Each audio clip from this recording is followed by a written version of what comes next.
Et coucou la compagnie, ce matin pas de vent, on va aller faire une découverte de l'île en pick-up. Alors je sais pas si on sera que tous les deux ou avec d'autres personnes. On se fait accompagner par le Ruslan, le guide bien connu ici de tous les plaisanciers qui passent. Voilà, on a le port derrière moi. Ça devrait être une belle journée. Bon, on a pris chacun un petit sac plus ou moins étanche pour mettre nos affaires. Étanche parce qu'on ne connaît pas l'état de la mer quand on va rentrer tout à l'heure. Et si on se fait un petit peu secouer par notre petite annexe, on a pris la petite annexe, on sera bien content d'avoir nos affaires à l'abri. Bon, première halte au Miradoro, au Mirador.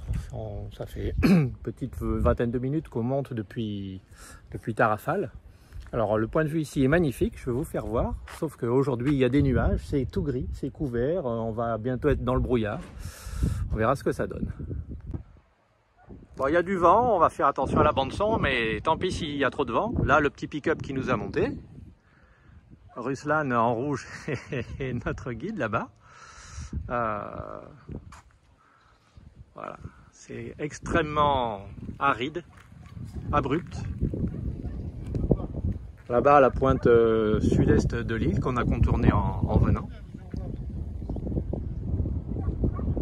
En fait, le panorama est spectaculaire.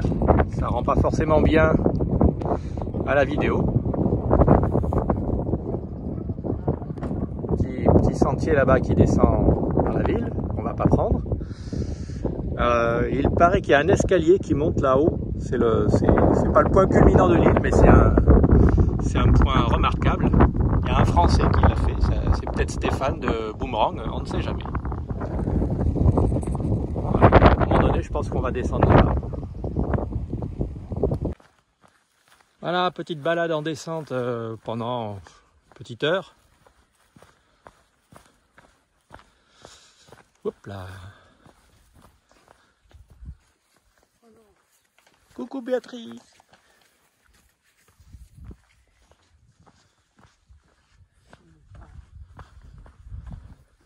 Béatrice n'aime pas être sur les films. Bon voilà, ça reste joli, hein, même si c'est gris, ça donne des contrastes. J'ai mis les chaussures qui vont bien. Et Béatrice pas. Mais Béatrice pas. Et voilà, on va faire attention. Hein. Casador, eh oui. Hop là. Alors, comme dit Béatrice, c'est pentu. Ça ne se voit pas sur la vidéo. Mais voilà, si je mets l'iPhone devant mes yeux, on ne voit plus le sentier. Ouais, ça descend pas mal. Et on va descendre là, jusqu'en bas. On pourrait se laisser rouler, hein, ça marcherait. On aurait des bosses, des bleus, mais ça marcherait. Voilà. Nous voici enfin réunis avec notre ancêtre, l'âne. Il faut bien dire que hein, beaucoup d'entre nous ne sont pas vraiment plus malins que lui. Tu t'es pris la patte dans la corde.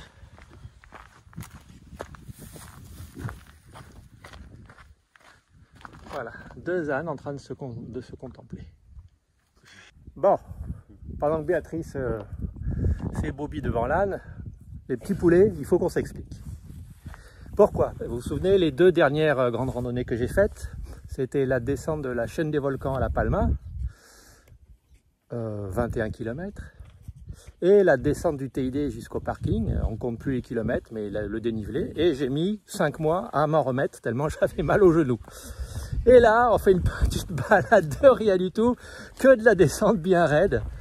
Franchement, là, le gars qui vous regarde, là, il n'est pas un peu toqué, hein?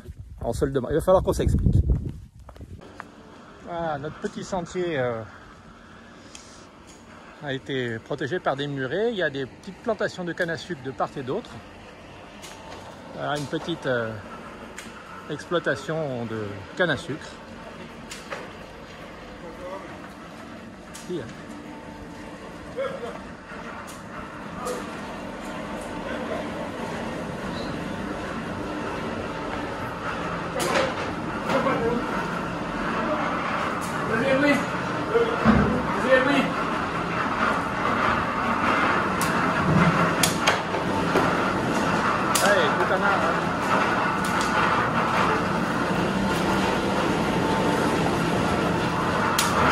côté. Envoyé dans la broyeuse là-haut. Les rafles mises en sac et balancées de l'autre côté. Hop là, hop là.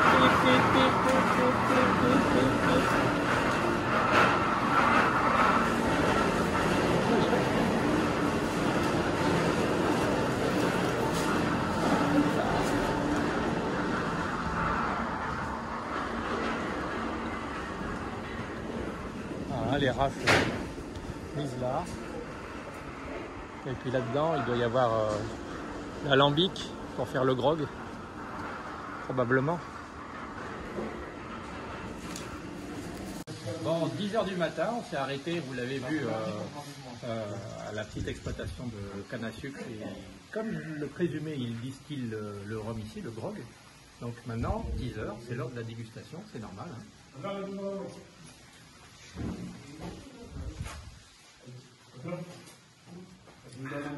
C'est un peu fort. Combien 33 ou 43 43 degrés. Mais le matin, c'est bien, ça va ouvrir l'appétit pour le repas à midi. Voilà. Voilà, la petite exploitation. On a bien goûté, on a bien bu. Les aluguières montent jusqu'ici. Alors je vous montre le chemin. Nous, on est venu de là-haut. Alors encore une fois, vous ne pouvez pas vous rendre compte de la pente. Hein. Et la luguère, il est venu de là-bas. Là aussi, vous ne voyez pas la pente, mais moi, je vous le dis, c'est pentu. Surtout après les 2 petits verres de rhum blanc à 43 degrés à 10 h le matin. C'était bien bon. Mais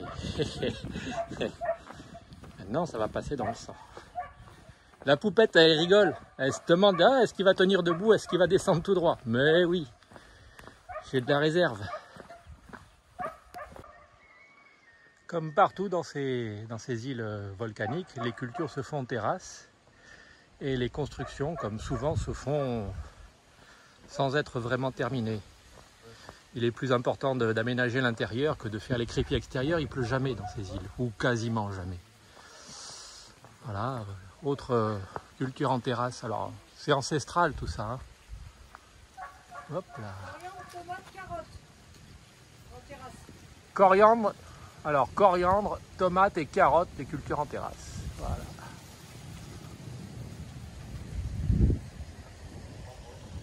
Et la luguère qui redescend.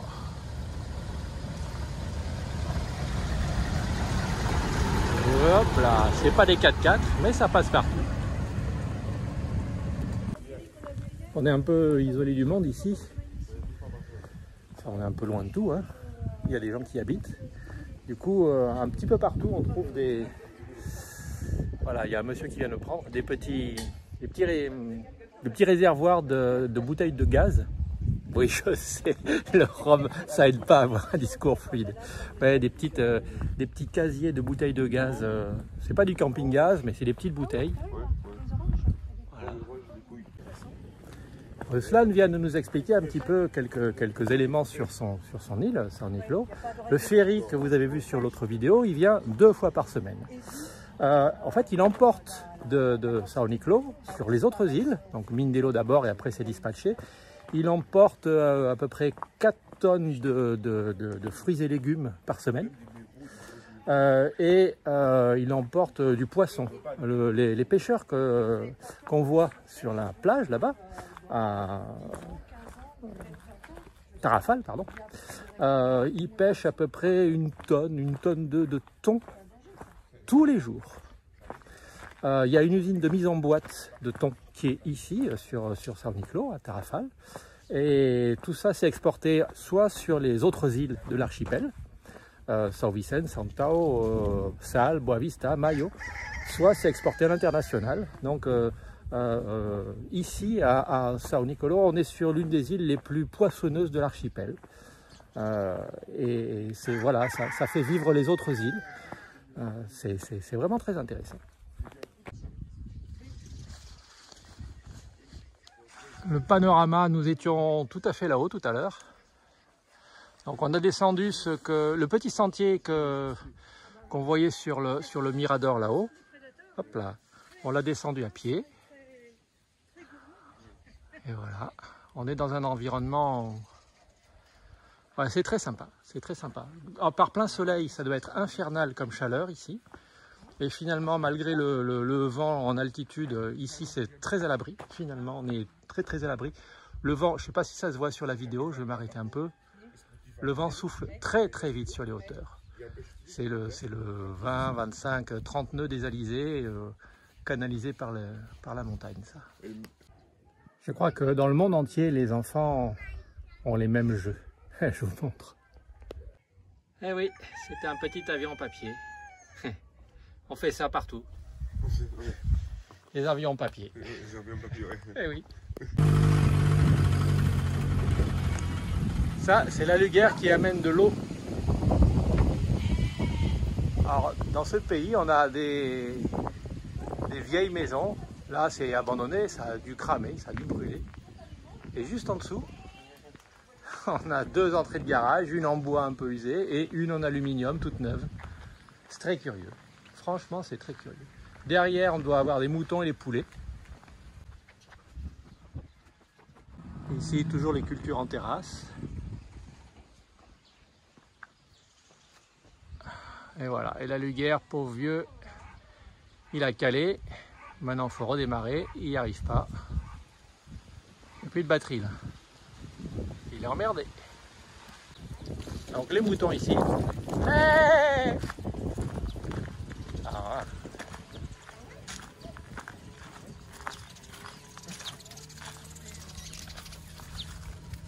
Ils sont un peu pelés, mais c'est des moutons quoi.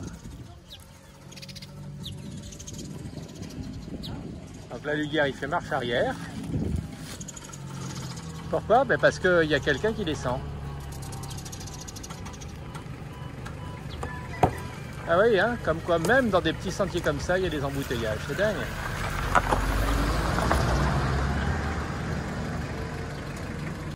Alors ici, on a beaucoup de manguiers. Énormes manguiers. Alors c'est pas encore la saison, là ils sont en fleurs. Les petites choses jaune clair sur le manguier, ce sont les fleurs. Les fruits seront mûrs dans 2 mois, au mois d'avril. Et les mangues ne s'exportent pas ici. Les mangues, il y a deux endroits en gros qui les produisent. Il y a ici et un autre village. Et les mangues sont mangées directement ici sur l'île. Parce que les gens adorent ça. Et je comprends ça. Nous, on les mangera aux Caraïbes. Donc, comme on nous l'avait déjà expliqué, en principe, les couleurs des maisons, alors ici, bleu-gris, là-bas, rose, vert, il y a du bleu un peu partout, correspondent aux familles. Bon dia. Bon dia!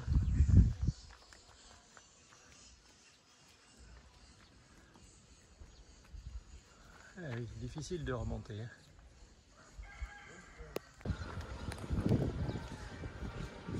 Voilà, nous avions prévu 45-50 minutes de descente pour arriver à la capitale, Ribeira Brava. Alors on a mis quasiment 2 heures parce qu'on a un rythme d'escargot, Béatrice et moi. Hein. Et que de la descente, c'est toujours un peu difficile pour nous autres, avec notre âge vénérable mais respectable. Attention aux commentaires. Et là, on arrive donc à la ville. On a passé le groupe scolaire tout à l'heure. Et là, on est sur les constructions. On va probablement essayer de trouver un petit endroit pour manger. Il est 11h15. Le petit grog tout à l'heure a bien ouvert l'appétit, la descente aussi. Voilà, nous voici sur pour le moment, ce qu'on va appeler la place centrale. La cathédrale de l'île, de la ville, Ribeira Brava.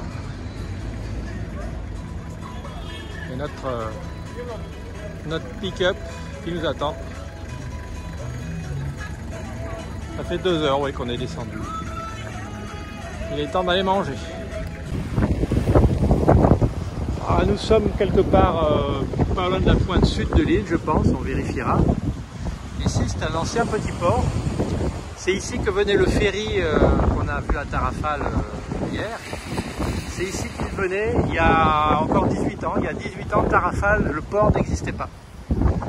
Donc on imagine que le ferry était plus petit.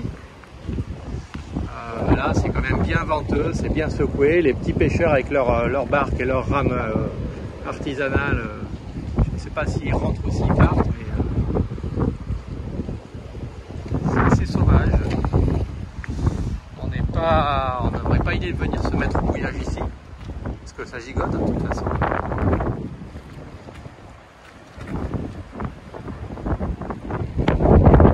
Mais c'est sympa, on va voir.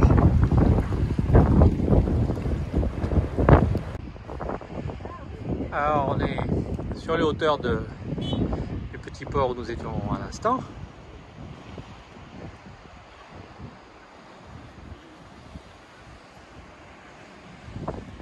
Petite barcasse de pêche qui rentre de pêche probablement, ou de plongeurs qui rentrent de plongée, mais je pense que ce sont des pêcheurs. Et ici plein de petits canons. Alors ce seraient des canons qui protégeaient le site pendant la Deuxième Guerre mondiale.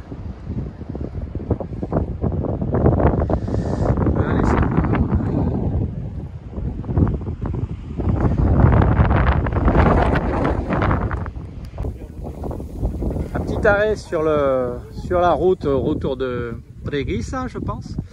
En contrebas là-bas, nous avons Ribeira Brava, nous étions tout à l'heure. Et là, un petit point, un petit sentier pour aller voir la capitale de l'île et l'endroit, le sentier par lequel nous sommes venus.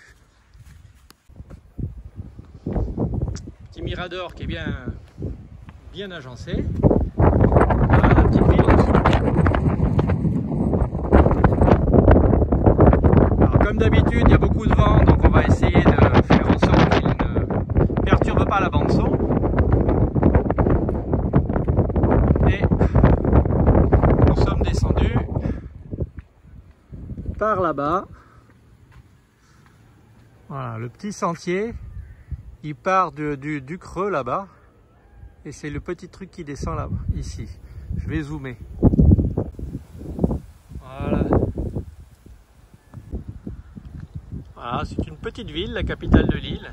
Tout à l'heure, nous étions au milieu, là où il y a la petite cathédrale. Très colorée. Blanc, jaune, bleu, vert. Voilà, nous sommes dans Ribeira Brava. Et on va manger chez Rosie. Ah, on ne l'aurait pas trouvé, hein. C'est local. On n'est pas dans un restaurant touriste. Petite visite dans une exploitation agricole. Choux, oignons verts, papaye, papayé, un manguier ici. Là, les bananes.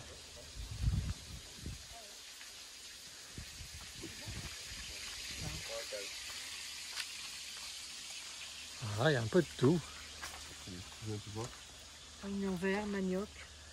Le manioc avec les tiges rouges là-bas. Et les papayes sur le froid. Cette année Mars. Mars.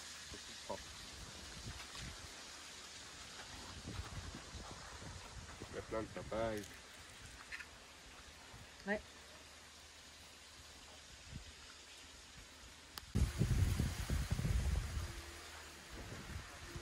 Là, on est dans la vallée centrale de l'île. Et franchement, il y a de la culture vivrière partout. On a des tomates là aussi. Bon, les papayes partout. Quelques plantations de canne à sucre. Hein? Là-bas, c'est de la coriandre.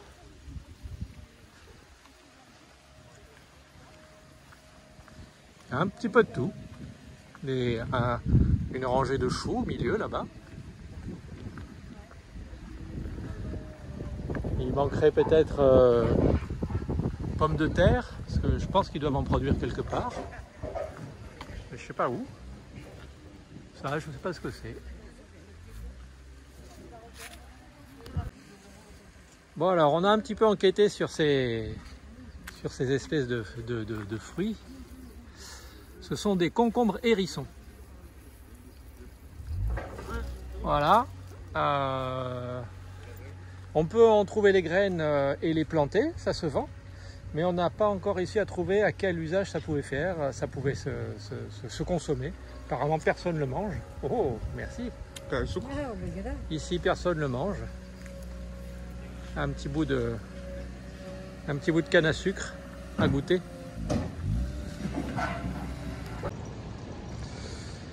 Nous sommes au bout de la plaine, la route redescend dans la vallée. On a à nouveau les montagnes en face, il y a une espèce de petit sentier, on ne le verra pas sur la vidéo, mais tout à fait en face là-bas, qui doit remonter sur la crête, peut-être la symétrique de celle où nous étions descendus ce matin. Voilà. Alors, encore nos amis les concombres hérissons. Je ne sais pas ce qu'ils font là, c'est peut-être une plante parasite, je ne sais pas. Ici, c'est un cotonnier, c'est du coton. Blanc et doux comme du coton. Et forcément, hein, c'est du coton. Voilà, et en remontant la route, on retrouve la plaine agricole. Nous sommes ici sur le site de Carberigno. Carberigno, c'est la perle de l'archipel du Cap-Vert. C'est l'une des merveilles de toute la région. C'est un site géologique exceptionnel. Alors j'ai repiqué la bande son parce qu'il y a un vent à décorner les bœufs. C'est affolant. On tenait debout, mais tout au bout sur l'horizon là-bas, je ne sais pas si vous avez fait attention, ça moutonne. Il devait y avoir force 6, force 7 en mer. Alors que plus au sud, là, face à la caméra, c'est tranquille comme tout. Là-haut, le vent souffle comme en enfer, si je puis m'exprimer ainsi. Et ici, on est face à quelque chose d'extraordinaire. Tous les gens qui viennent ici sont conquis.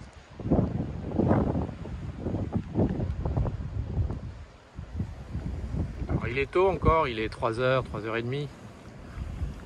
Idéalement, il faudrait venir pour le coucher du soleil et rentrer de nuit.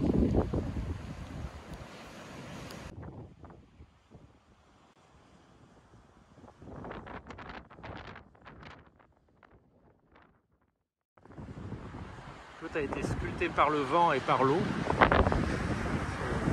Une couche de roches volcaniques.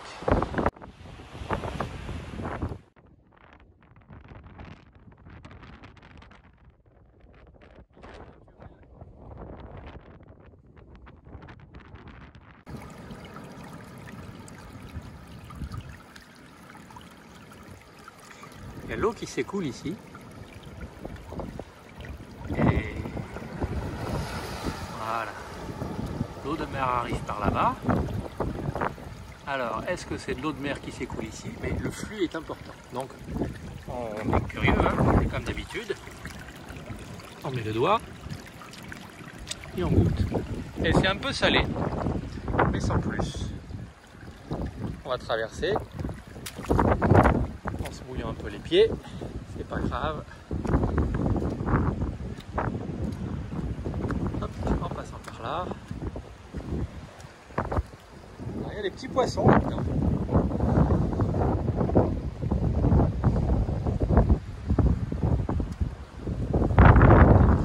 Peut-être même des crabes.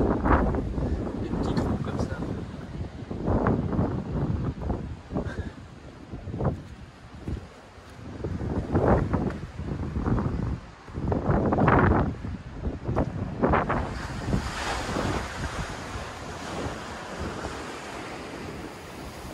Voilà l'explication, il suffit d'une vague plus grosse. C'est bien de l'eau de mer. Allez, encore une, s'il vous plaît. Voilà.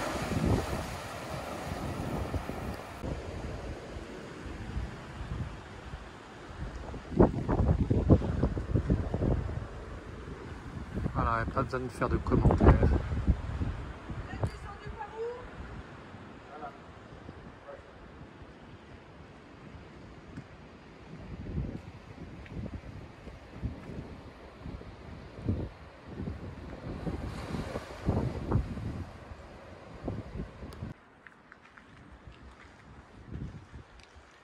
petites strates de roches. Alors est-ce que c'est sédimentaire, est-ce que c'est pyroclastique? Faudrait un géologue pour nous expliquer ça. Nous, on est des touristologues. On profite de l'endroit. Il n'y a pas un chat, on est un peu on est presque déjà hors saison. Ce qui fait qu'on a le site pour nous.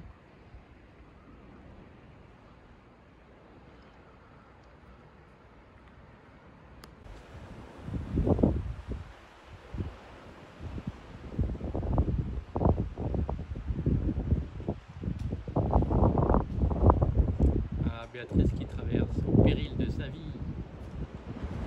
Et hop là. C'était juste. Des sculptures naturelles.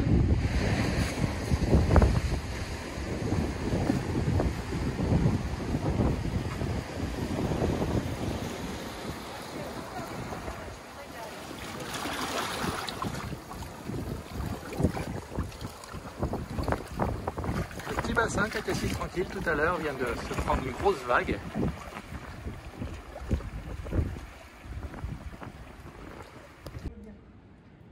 Ah ouais, les traces de vie, hein. Petit crabe. Pas très gros. En fait, c'est un petit crabe qui est mort. C'est pas des traces de vie, ce sont des traces de vie précédente.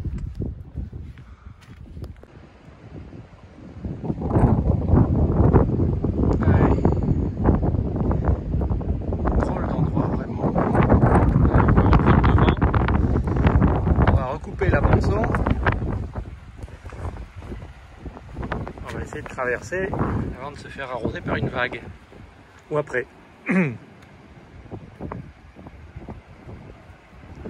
Voilà. Bien.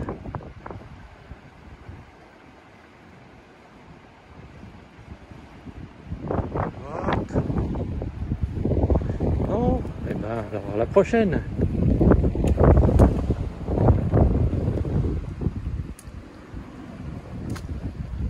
Voilà, tranquille Mimile.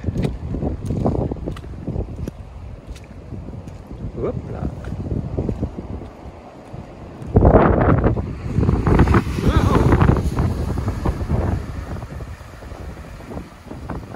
Encore une.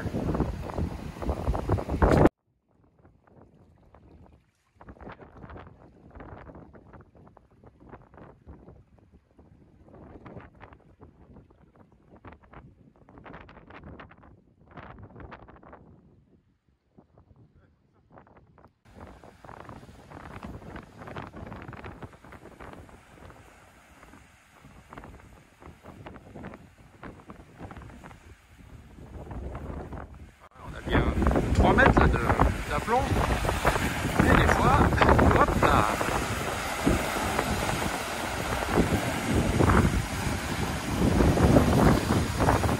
Bon, on a bien 4 mètres de creux au total, hein. Facile.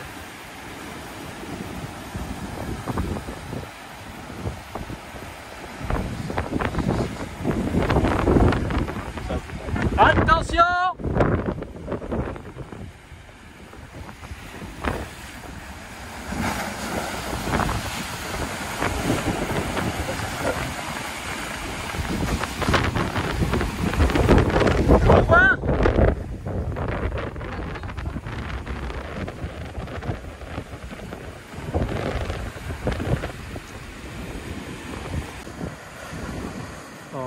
Ici, on est à l'abri du vent. Hop, on a 2 touristes qui arrivent. On est à l'abri de ces rochers-là. Mais là où est Béatrice, on commence à avoir beaucoup de vent. Et hop, et voilà. On le voit là-bas sur la mer, ça boutonne de partout. Il y a 6 ou 7 comme vent. Beaucoup de vent. On se rend pas compte. Ni quand on est au voyage, on est quand même pas mal abrité. Mais là-bas, ça souffle. Hop là! C'est l'heure de remonter. Ou de prendre des photos. Voilà, donc ici on est toujours à l'abri. Vous allez le sentir dans la bande son du clip. Là, je suis toujours à l'abri. C'est tranquille même. Hop là. Pick-up là. Là, je commence à avoir du mal à tenir le téléphone avec les mains.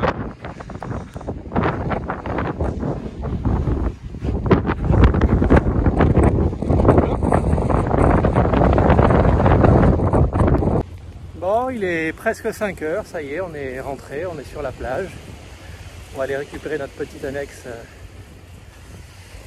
l'annexe de secours, hein, comme ce matin, avec son petit moteur électrique. On va la charger, essayer de la mettre à l'eau de façon plus simple qu'hier. Et puis on va se rentrer, prendre un petit apéro. Ouais. On aura fait une très belle journée. Voilà, ici, ici le ciel est parsemé de cirrus en haute altitude.